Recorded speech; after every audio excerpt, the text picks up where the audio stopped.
Bismillahirrahmanirrahim. Pada kesempatan kali ini kita akan membahas terkait hukum tajwid pada bab maratibul qiraah. Kita mengenal maratibul qiraah. Apa itu maratibul qiraah? Maratibul qiraah adalah tempo atau tingkatan bacaan bagi seorang qari, seorang pembaca Al-Quran, dengan tempo atau ukuran tingkatan mana yang dia gunakan. Banyak beberapa pendapat mengatakan, ada yang mengatakan untuk maratibul qiraah itu terbagi kepada 3 bagian, tahqiq, tadwir, dan hadar. Namun ada juga yang mengatakan terbagi kepada 4 bagian. Di sini saya memakai referensi buku dari Ustaz Al-Ustaz Abdul Hamid yang terkait di buku karangannya, di buku coklat. Dalam hal ini Ustaz sendiri menambahkan atau menggunakan untuk maratibul qiraah itu terbagi kepada 4 bagian. Pertama ada yang disebut dengan tahqiqun ataupun tahqiq. Yang kedua ada yang disebut dengan tartilun atau tartil. Ya, yang ketiga ada ukuran yang disebut dengan tadwirun atau tadwir. Dan keempat ada yang disebut dengan hadrun ataupun hadar. Keempat daripada ukuran tersebut memiliki kadar ukuran yang bermacam-macam dan beragam. Mulai kita mengenal istilah yang pertama yaitu tahqiqun ataupun tahqiq. Ini adalah tempo bacaan dengan paling lambat, dengan ukuran paling lambat.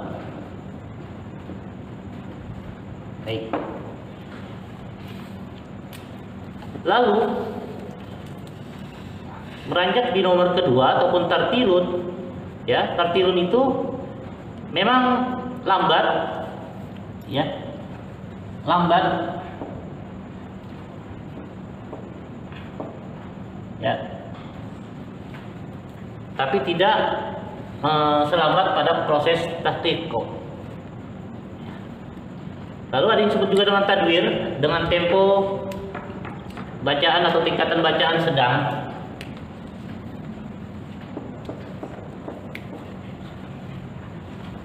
Sedangkan untuk ukuran paling cepat atau agak cepat itu, ya, itu adalah hadar. Ya, agak cepat ya.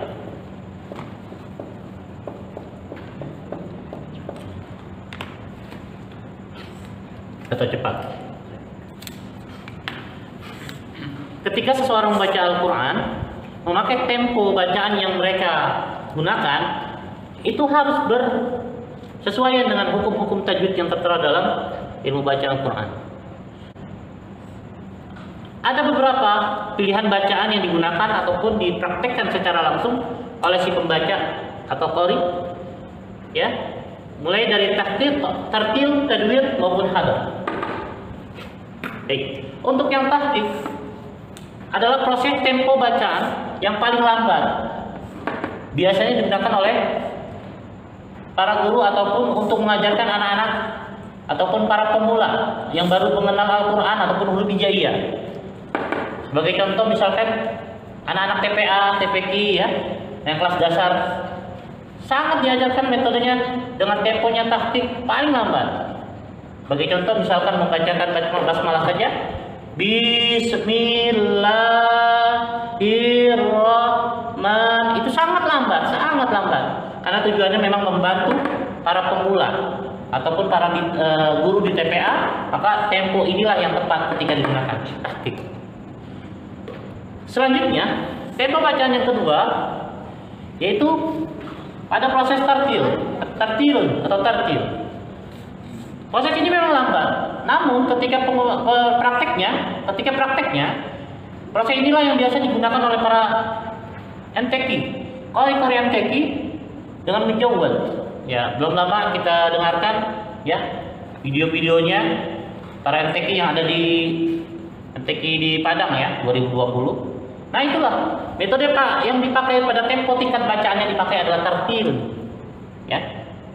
Biasanya para MTQ berjawab. Kalau ini biasanya untuk pemula. Pemula baru belajar mengenal huruf, pemula baca Al-Quran huruf hijaiyah. Tempo bacaan yang ketiga yaitu tadwir, tempo sedang. Dalam hal ini biasa dipraktekkan oleh para jamaah, wabil khusus pada sholat 5 waktu, imam-imam sholat di masjid ataupun mushola, ya, mempraktekkan tempo bacaan yang tadwir, sedang, ya, yang sedang. Ataupun para biasa kita mengaji, para guru ngaji mengajarkan kepada santrinya yang bukan pemula lagi, sudah di atas pemula, maka tempo bacanya biasanya tadwir. Begitu juga imam-imam sholat mempraktikkan bacaan sholatnya, surah-surahnya dengan tempo tingkat atau tingkatan bacaan tadwir. Contoh, Bismillahirrahmanirrahim, Alhamdulillahi Rabbil Alamin. Nah, tempo ini adalah tempo tadwir. Ya, biasa sholat 5 waktu secara berjamaah pakai tingkatan tadwir. Yang selanjutnya yang terakhir adalah atau yang keempat adalah hadrun. Ya, agak cepat dia temponya, yang biasa digunakan ketika seseorang biasanya pada tadarus ataupun pada tilawah mandiri masing-masing. Ya, biasa pada baca sendiri Al-Quran di rumah ataupun di masjid ataupun mushola, baca sendiri. Maka biasa pakai metodenya adalah ataupun tingkatannya adalah hadr. Sebagai contoh, memang dia agak cepat, ya. Bismillahirrahmanirrahim, Alhamdulillahirabbil alamin, Arrahmanirrahim, Maliki yaumiddin. Nah, biasa pada bacaan sendiri, pada prakteknya, ya, kita misalkan lagi tadarusan sendiri atau tilawah mandiri sendiri, biasa pakai tingkatan hadr. Jadi seperti itu. Namun dari 4 tempo bacaan yang ada, baik tahqiqun, tartilun, tadwirun maupun hadrun, keempat ini harus mengacu dan berpatokan kepada tajwid atau yang disebut dengan bacaan tartil. Ya, kalau ini tartil yang dimaksud adalah tartil pada tingkatan membacanya. Namun di dalam Al-Quran dikatakan bahwa Allah berfirman, "Warattilil Qur'ana tartila." Warattilil Qur'ana tartila. Banyak para sahabat menanyakan apa yang dimaksud dengan tartil, dan bacalah Al-Quran dengan tartil. Para sahabat bertanya, apa ini maksud dengan tartil? Maka Sayyidina Ali radhiyallahu anhu berkata, "At-tartilu huwa tajwidul huruf wa ma'rifatul wuquf." Ya. Ketika para sahabat bertanya tentang ayat tentang warattilil Qur'ana tartila, bacalah Al-Quran itu dengan tartil, maka Sayyidina Ali radhiyallahu anhu berkomentar, ya, mengatakan bahwa at-tartilu huwa tajwidul huruf wa ma'rifatul wuquf.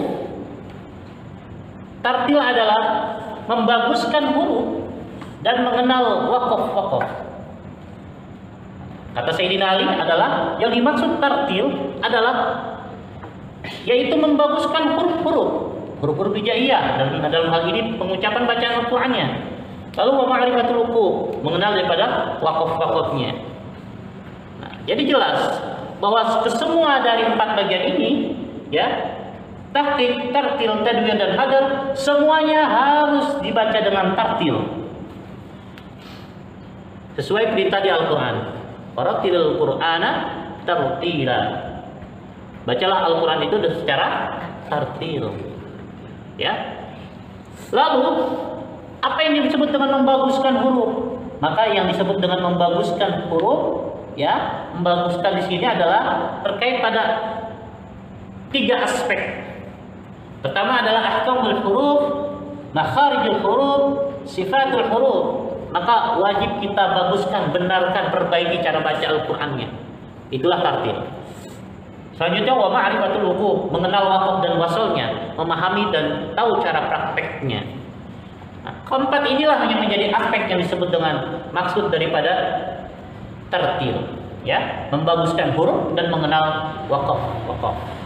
Ya, dari ahkamul huruf, makharijul huruf, sifatul huruf, dan mengenal waqaf maupun wasal.